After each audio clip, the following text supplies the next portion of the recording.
Nya, lihat deh. Gimana kalau misalkan aku borong album ini? Lagi pula masih album baru. Panas-panas banget nih. Banyak juga yang mau. Lumayan kan buat usaha. Tapi emang agak mahal sih kalau beli langsung di perusahaan Korea.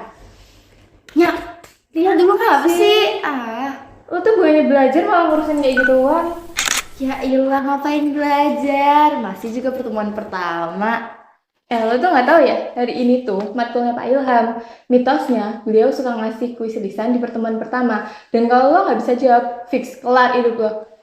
Itu mah mitos. Ngapain pula juga dipercaya. Lagian, nggak mungkin juga kan aku bakal kepilih. Dah, berisik lo.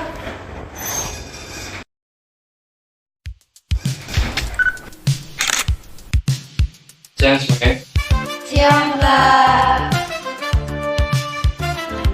kita liga sebutkan apa itu kerjasama bilateral. Izin menjawab, kerjasama bilateral merupakan kerjasama antara dua negara dengan tujuan saling menguntungkan kedua belah pihak dalam berbagai bidang, seperti bidang politik, ekonomi, budaya, dan militer. Terima kasih. Ada 10, sebutkan contoh kerjasama bilateral dalam bidang ekonomi. Baik Pak, menurut saya salah satu contoh bilateral di bidang ekonomi adalah kerjasama antara Indonesia dengan berbagai negara dengan mengimplementasikan kegiatan RCT, terutama kerjasama di Indonesia dan Korea, di mana baru diimplementasikan pada tahun 2024. Terima kasih. Ngakunya sih nggak belajar, giliran ditanya, jawabnya lancar bener. Jadi benar ya apa yang dikatakan Aulia, contoh kerjasama bilateral di bidang ekonomi adalah LCT. LCT merupakan salah satu penyelesaian transaksi di negara berbeda. Jadi ada transaksi di negara berbeda menggunakan mata uang negara masing-masing. Nah, jadi kalian akan bertransaksi menggunakan mata uang acuan. Saat ini masih dolar, tapi karena ada program LCT, Anda bisa memanfaatkan program LCT dengan langsung menggunakan mata uang rupiah. Sampai di sini ada pertanyaan? Permisi Pak, menurut saya kerjasama yang disampaikan oleh Pak Ilham kurang meyakinkan. Biasanya, kalau menjadi turis di Korea Selatan, kita harus menukarkan rupiah menjadi won. Apakah semudah itu untuk mengimplementasikan itu? Karena menurut saya, LCT ini masih memiliki banyak hambatan, seperti konsistensi pelaku usaha, perbedaan sistem transaksi di setiap negara, jangkauan LCT yang terbatas, dan ancaman keamanan data. Nah, ada yang ingin menjawab pertanyaan dari Bayu? Mungkin? Izin menjawab Pak. Jadi penggunaan LCT memang tidak semudah itu karena baru diimplementasikan pada tahun 2024 ini. Namun jika implementasinya sudah secara total, maka akan mempermudah biaya transaksi internasional. Kita tidak perlu mengonversi rupiah ke dalam mata uang dolar Amerika Serikat untuk transaksi.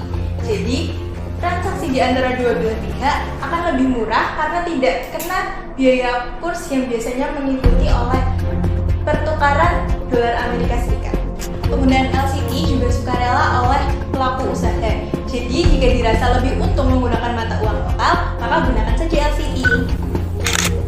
Betul apa yang dijawab oleh Tasya. Keputusan LCT ini tergolong baru karena disepakati dalam penandatanganan atau MOU oleh Gubernur Bank Indonesia Peri Warjio dan Gubernur Bank of Korea RCE Chang Yu pada Selasa, tanggal 2 bulan Mei 2023 dalam pertemuannya di Korea Selatan.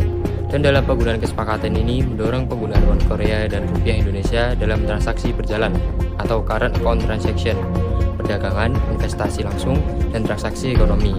Dan manfaat kerjasama ini sangat menguntungkan kedua belah pihak. Dalam kasus ini adalah pihak Indonesia dan Korea Selatan untuk mengurangi biaya transaksi. Selain itu, penggunaan mata uang lokal masing-masing negara dapat memperluas untuk transaksi bilateral dan memperdalam pasar keuangan mata uang lokal di kedua negara tersebut. Sudah paham? Paham Pak, saya minta maaf. Jangan minta maaf, ini negara demokrasi bukan tirani. Justru itulah yang saya harapkan sebagai mahasiswa seperti kalian, kritis dan idealis. Tetapi alangkah baiknya kritis dan idealis ini dibekali dengan pengetahuan yang komprehensif. Untuk itulah kalian kuliah di sini. Ada pertanyaan lain? Izin bertanya Pak, kalau begitu manfaat LCT sendiri itu apa ya Pak? Terima kasih. Nah, mungkin ada yang bisa menjawab pertanyaan dari Aulia? Izin menjawab, Sepengetahuan saya, manfaat dari LCT sendiri, yang pertama, biaya transaksi perdagangan internasional lebih murah karena tidak terkena nilai kurs. Yang kedua, mitra di luar negeri bisa berinvestasi di Indonesia dalam rupiah ke berbagai aset. Yang ketiga, pembukaan rekening jadi mudah dan sesuai regulasi yang berlaku di Indonesia dan negara mitra. Terakhir, menciptakan stabilitas ekonomi agar tidak terjadi resesi. Terima kasih. Izin bertanya, mengenai jawaban yang disampaikan oleh Aisyah mengenai salah satu manfaat LCT, cara untuk membuka rekening sesuai regulasi itu bagaimana ya Pak? Ada yang bisa bantu menjawab? Izin menjawab, Pak. Nah, caranya cukup membuka rekening di bank yang ditunjuk menjadi Appointed Cross Currency Dealer atau ACCD oleh Bank Indonesia dan otoritas keuangan di negara mitra. Nah, jawabannya bagus. Sampai sini ya, kita lanjutkan. Yang Kalau gitu, mending kamu buka rekening di bank ACCD aja deh. Oke juga sih. Yaudah deh, titip satu ya. Oke. Belum. Tuh. 2, Kincana, kincana, teng neng neng 3. neng. absen 10. Nilai kurs yang biasanya mengikuti biasa.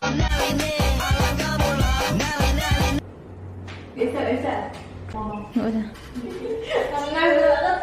Kayak cuman gerakan tangan yang tadi dikit banget. Hah? Tuh, 2, 3. Hah? Asas. Tuh. Serius. Jawaban yang bagus. Sampai Ulang. sini ya. Bye-bye. Is you say daddy's home.